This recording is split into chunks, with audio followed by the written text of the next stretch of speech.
élèves dans cette capsule vidéo pour faire la correction des exercices du travail à faire numéro 10, désigné pour les classes première année secondaire collégiale. Première question, bien, premier exercice. La première question, c'est combien de branches comporte ce circuit? Comme vous voyez ici, nous avons ici un circuit, donc il comporte deux boucles. La première, elle contient le générateur et les deux lampes. La deuxième boucle, elle contient le générateur et la lampe L3. Donc il y a, ce circuit comporte deux branches. Deuxième question. Colorier en rouge la branche principale.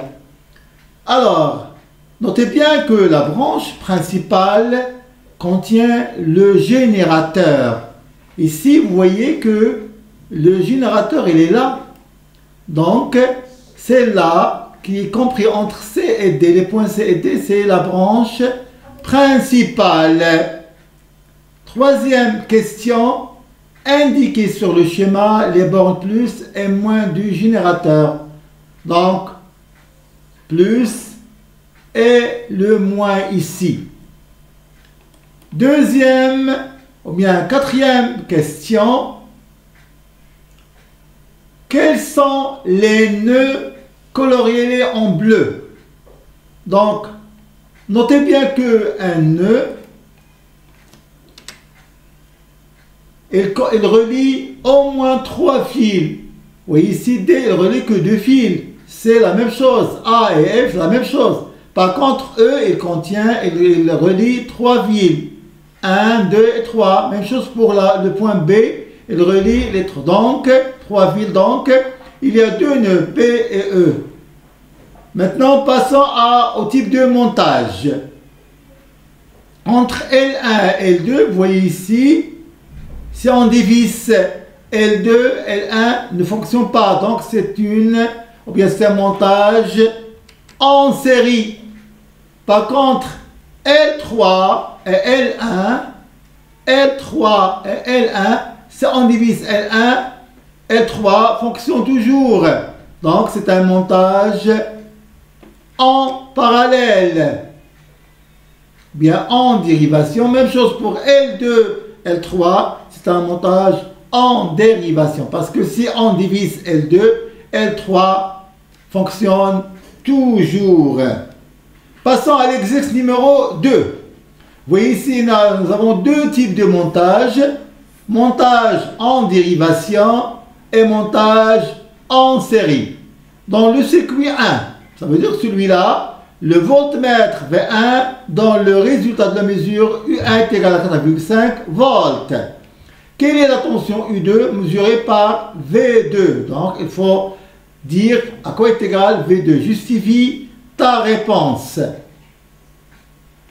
Alors, ici,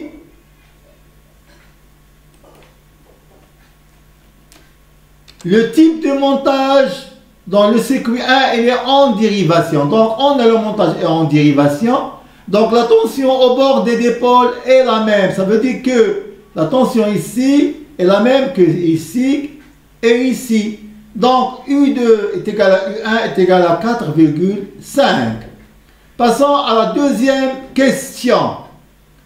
Dans le circuit 2, ça veut dire le circuit qui est en série, on peut lire sur l'écran du voltmètre V1 4,5 volts. Le voltmètre V3 indique 2,4.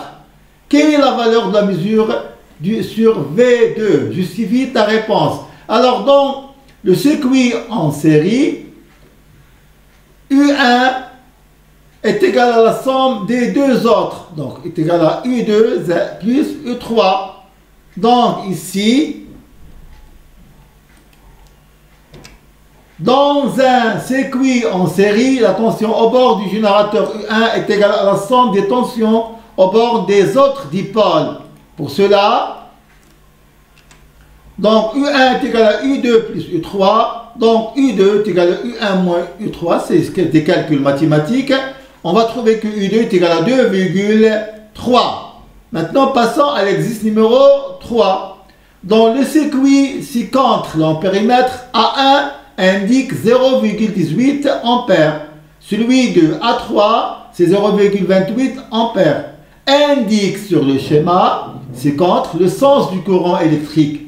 Alors ici, la branche principale, il est lié au générateur. Donc c'est celle-là. Donc A2 de la borne plus vers la borne moins. Donc ici, il se divise en I1 et I3. Question B. Quelle est la valeur affichée sur l'ampérimètre A2? Justifie ta réponse. On va appliquer la loi des nœuds.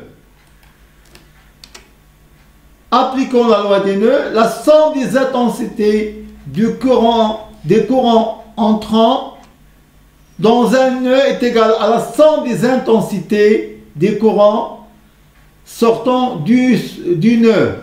Et donc,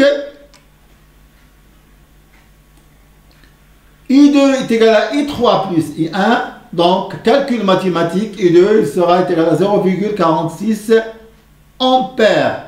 Troisième question, les deux lampes sont-elles identiques? Justifie ta réponse. Voyez ici que l'ampérimètre A1 il indique 0,18, A3 indique 0,28, donc n'est pas la même consommation. Donc, on a tout simplement I3 est différent à I1, donc les deux lampes ne sont pas identiques. Merci de votre attention. À la prochaine.